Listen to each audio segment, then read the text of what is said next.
برادرای عزیز کم ترک اندیشه کنین.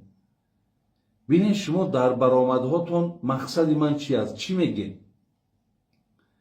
میگین که از پیغمبری خدا هیچ وقت 20 رکعت نماز تراویح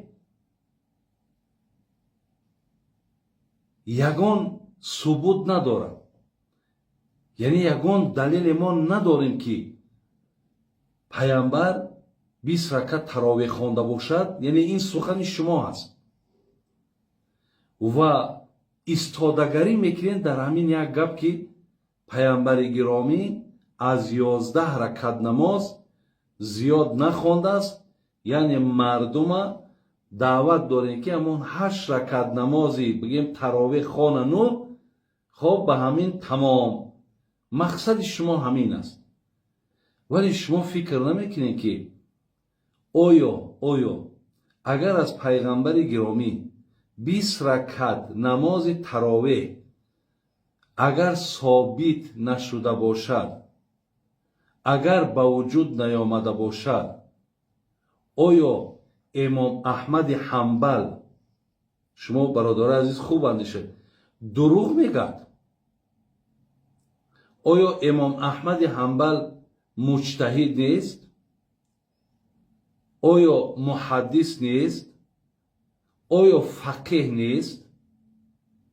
آیا وای دروغ گفت؟ یعنی تحقیق نکرد که پیامبر گرامی 20 رکعت نخوانده است و برای تمام پیروای خودش از سر خودش سرکردگی مردم دعوت کرد که نماز تراویح را 20 رکعت خوانید.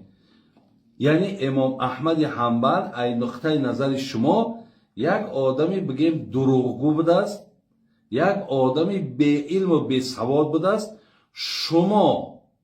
شماها یعنی راست میگین، شماها از امام احمد حنبل در عالم ترین. این سخن معناش همیه. دو، امام شافعی که 6 تا بگیم همین سیهای سیته ما از امام بخاری سرکردگی تا امام مسلم و تا ابن ماجه و تا ابو داود و تا نسائی و تا همه اینها 6 کتاب محدثای بزرگ که پیروی از مذهب امام شافعی میکنن، همین بزرگ خدا میگه نماز تراویح 20 رکعت. امام شافعی دروغ گفتن؟ امام شافعی تحقیق نکردن؟ همین خیلی هوایی همین سخن گفتن؟ امام ابو حنیفه که بگیم یعنی تاج سر همه اینها هست، حتی امام مالک با همون قدر ملکه و سواد و دانش چی گفت؟ گفت در علم فقه ما نانریزه های دسترخوان ابو حنیفه را میخوریم. ببین وقتی شاگرداش گفتن، وقتی ملاقات کرد امام مالک با ابو حنیفه، شاگرداش گفتن که حضرت همین ابو حنیفه را این قدر وصف میکنن، مقصد شما چی گفتنین؟ گفت اگر همین یک ستون چویی را بگه اگر طلا است اثباتش میکنن. یعنی این قدر علم بزرگ در پیش ابو حنیفه است. ابو حنیفه میگد که نماز تراویح 20 رکعت است. دروغ میگد. یعنی اینها بگیم تماما تحقیق نکردن. اینو از کجا دانستن که پیامبر گرامی 20 رکعت خوانده است و امام احمد حنبل، امام شافعی، امام ابو حنیفه و در یکی از روایت‌های مشهور خود امام مالک ببین 20 رکعت گفت. یعنی 4 امام اگر چند امام مالک مثال بالاتر از 20 میگه، 36 رکعت میگه، ببین 41 رکعت میگه، خلاص از 20 زیاد میگه. بعضی پیرواش 20 رکعت میگه. آیا امام مالک هم که بگیم یک نفری که در مدینه منوره شب و روز در کتابی او مثال بگیم ساعتی او فقط درس حدیث بود، امام شافعی که یکی از شاگردای امام مالک هست میگه بعد قرآن بزرگترین کتاب من موطأ امام مالک میگم. بین در کتاب موطأ خودش میارد که مقصد نماز تراویح یعنی 20 رکعت و از 20 رکعت زیاده. یعنی همین 4 امام بزرگوار که تا امروز 1400 سال از وفات اونها گذشته است، تا امروز یگان عالمی را نمیابین که با علم اونها، با تقوای اونها، با غیرت اونها شما برابر کرده بتونید. همین 4 امام ببین نقطه نظر شما را نداره. نمیگد که پیامبر 11 رکعت خواند.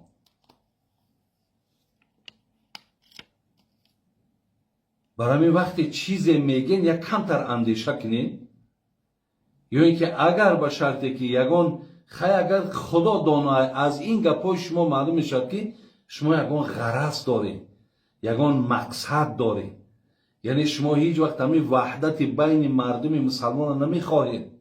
شما در بین اینا باید دائم انمی خیلی فتنه بدازید. قبیدین همی یک حدیث که همی حدیث همی کتاب صحیح بخاری است. یک حدیث قبیدین، حدیثی که مادرمان حضرت عایشه روایت میکرد، حدیثی 1147 در کتاب صحیح بخاری. مادرمان عایشه چی گفته است؟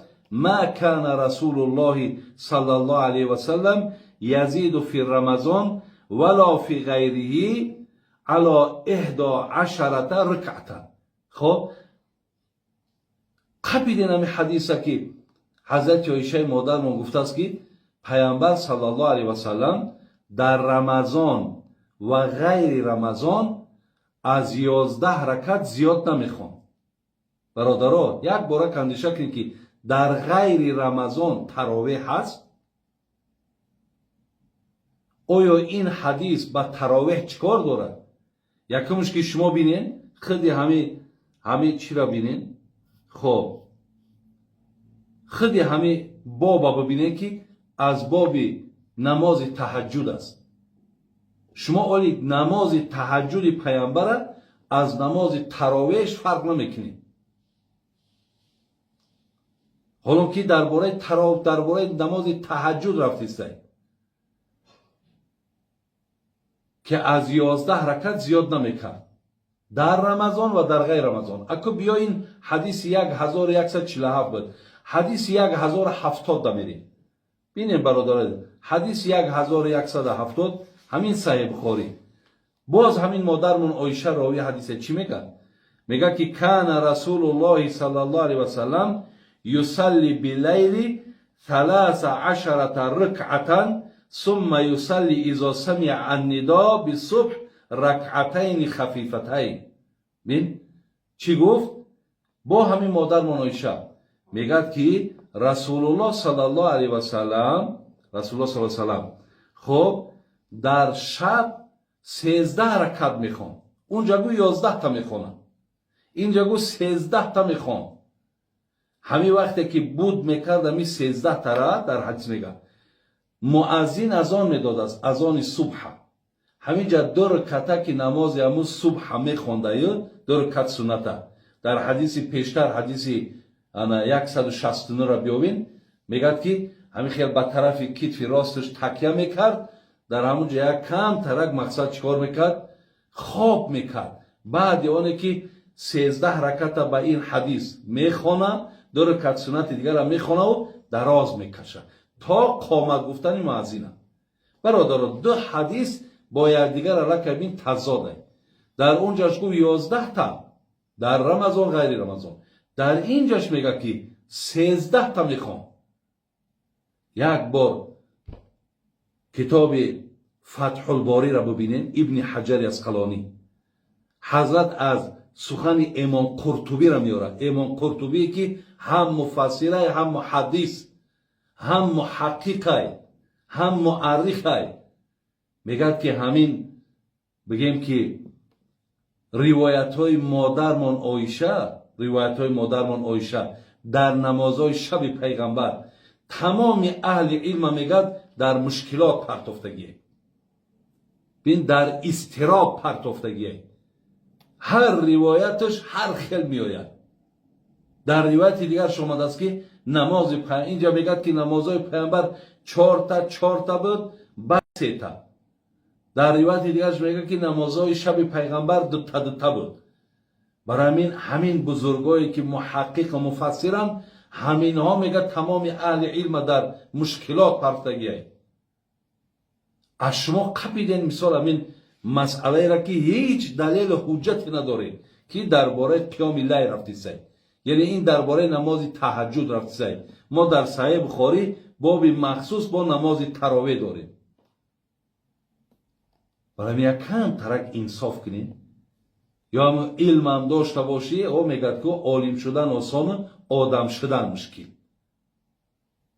یکم ترک عقلا را کار فرمایین که این مردم 1400 سال شد نماز تراویح 20 رکعته رفتید سید، فرضشون و سنتشون و ویترشون که جمع جمع بگیم 29 رکعت میخونیم. من 100% میگم که سخن شما یگان اثرم نداره. مردم همون 20 رکعته را خواندیستن، چی در ازبکستان، چی در قرقیزستان، چی در قزاقستان، چی در ترکمنستان، چی در افغانستان همسایه. بین در بسیاری از دولت ها مقصد مردم همون 20 رکعته را خواندیستن و دلیل ها را ببینین. مثال 4 امام بزرگوار شما دروغگو برآوردید، 4 امام بزرگوار شما نفرهای به تحقیق برآوردید که تا امروز ما مثل اینها عالم و مثل اینها دانشمند نداریم. حضرت عمر رضی الله عنه وقتی که در دام خلافت شما حدیث امام بخاری ای وقتی آمد مسجدها را دید که مردم هر که علاهیده میخونه، قاری مشهور و معروف زمان خودش حضرت ابی ابن کعب امام کرد و از پشت اون نماز خواندن که همین 4 امام بین از همون تابعین هایی که اهل ثقه با حدیث هایی که حدیث های مرسل قطعی ثابت کردن که حضرت عمر از پشت ابی ابن کعب 20 رکعت نماز تراویح خواندن. 20 رکعت. حضرت علی 20 رکعت نماز تراویح خواندگان. امام ترمذی در سننش میاره. چرا اینقدر مثال دلیل ها و حجت هایی که ثابتن حقیقتن یا نمیبینین یا باور کنین برادرای عزیز یگان خفگی نباشد. شما مقصد یگان غرض یگان مقصد دیگه دارید که همین سخنهای من گفتم کجای هم اینا مقصد از کتاب بیرونه. برای همین برادرای خیلی عزیز گرامی، من به این عالما و به اینهایی که مثال بگیم عالم نماان، برای اینهایی که بی اندیشن یعنی عقل کامل ندارن، از صحبتاشون نمیدونی که چی برمی آید، برادرها شما همین چیزایی را که همین چیزایی که من گفتم دیگر داملاهایی که ما در تاجیکستان داریم شکر خدا هر عالمایی داریم مثل برادر ما ایشان محمود جان، مثل استاد ما اکای داملا محمد الله، مثل برادر ما قاری ابراهیم، مثل مولای معین الدین. شکر الله مهربان ما داملاهای با فهم و با علم خیلی زیاد داریم. ببراین هر یک داملایی که در کدام منطقه دارین برایم ببینین همین دلیل ها و حجت های مثال 20 رکعت ثابت های. یکم همین عادی ترینش همین 4 امامی که هستن که میگم تا امروز مثل همین عالم آمدگی نیستن.